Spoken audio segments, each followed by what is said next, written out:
ఒక సేవకుడు ఎంత భయపడి జీవించాలి దేవునికి, క్రీస్తు ఆజ్ఞకి ఎంత లోబడి జీవించాలి, క్రీస్తుని ఎంతగా ప్రేమించాలి, క్రీస్తుకి ఎంత భయభక్తులు కలిగి ఉండాలి. అపోస్తులైన పౌలు అంటాడు, యేసు క్రీస్తు దాసుడను అంటాడు, ఖైదీను అంటాడు. అంతగా ప్రభువుకి లీనమైపోయాడు. ఆయనకు ఏ రకంగానూ కూడా తన వల్ల చెడ్డపేరు రాకూడదు, ఎవరో చూస్తున్నారని కూడా తను ఎప్పుడు పట్టించుకోలేదు. పౌలు క్రీస్తు చూస్తున్నాడు అని ఒక సేవకుడిగా తన స్థానాన్ని కాపాడుకునే ప్రయత్నం చేశాడు. దేవుడు ఇచ్చిన స్థానం.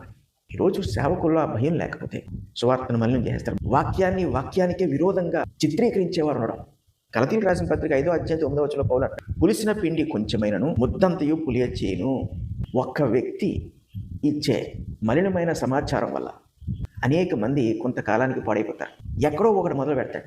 ఉదాహరణకి యేసు ప్రభు దేవుడు కాదు, ఆరాధనకు పాత్రుడు కాదు, ఎవడో ఒకటి మొదలు పెట్టాడు.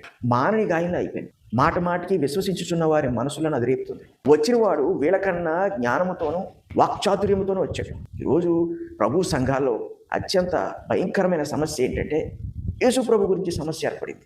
మీ హృదయాలను, మీ ఆత్మలను దేవునికి మీరు అప్పగించుకోకపోతే క్రీస్తుని గురించి ఇలాగే దుర్లభంగా మాట్లాడుతుంటారు. ఇలా మాట్లాడుతుంటే హఠాత్ పరిణామాలు వస్తాయి. ఈ హఠాత్ పరిణామాల నుంచి ఎవడు మిమ్మల్ని కాపాడాడు? మళ్ళీ నేను చెప్తున్నాను, యేసు ప్రభు విషయంలో, తండ్రి అయిన దేవుని విషయంలో మీరు గర్వంగాను శరీర సంబంధమైన స్వభావంతోనూ బోధలు చేయటం వల్ల మీరు ఒక్కరిగా ఉన్నవాళ్ళు అనేక మందిని పాడు చేసేస్తారు.